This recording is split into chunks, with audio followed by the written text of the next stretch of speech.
tempo todo. Ah, você sabe. Quando procuramos, alguma coisa sempre aparece, né? Ou desaparece. Não fica assim, Tiago.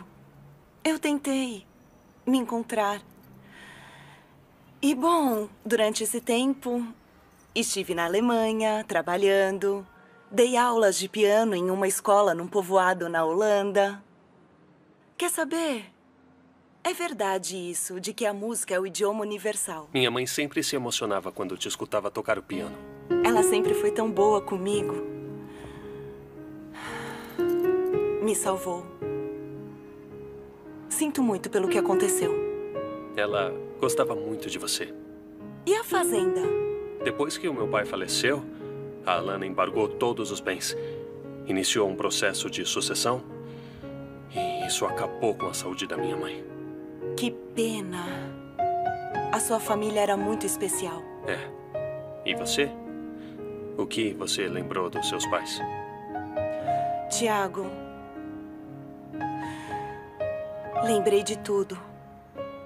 Minha família está perto, mas ainda não me sinto segura para enfrentá-los. Preciso de tempo. Tá bom. Relaxa.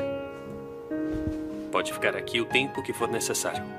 Até que se resolva o processo no Brasil. Pode ficar aqui. Não tem outra fonte de renda. Bom, nesse caso eu posso pagar pelo meu quarto. Eu posso dar aulas. Não. Você não vai ter que trabalhar. Como não, Tiago? Você tem um piano aí. E também vai me fazer bem trabalhar.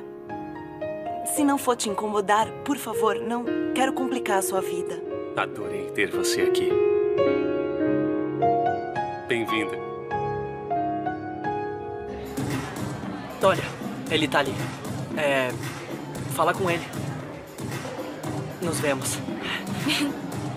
Obrigada.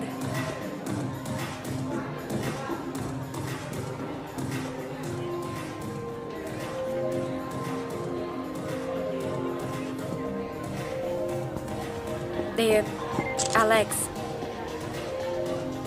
Desculpa, eu posso falar? Claro, toda a minha atenção para a assistente da Carmin. Mara. Diz aí, Mara, o que você queria? Bom, queria te fazer uma proposta. Uma proposta? Uhum. Que tipo de proposta? Não sei se já escutou falar sobre o Likes. Não, porque faz 20 anos que eu moro debaixo da terra. Claro que sim, eu conheço. Então sabe que é a network mais top do momento. Sei. Mas o que isso tem a ver comigo? Querem você no casting. Tem interesse?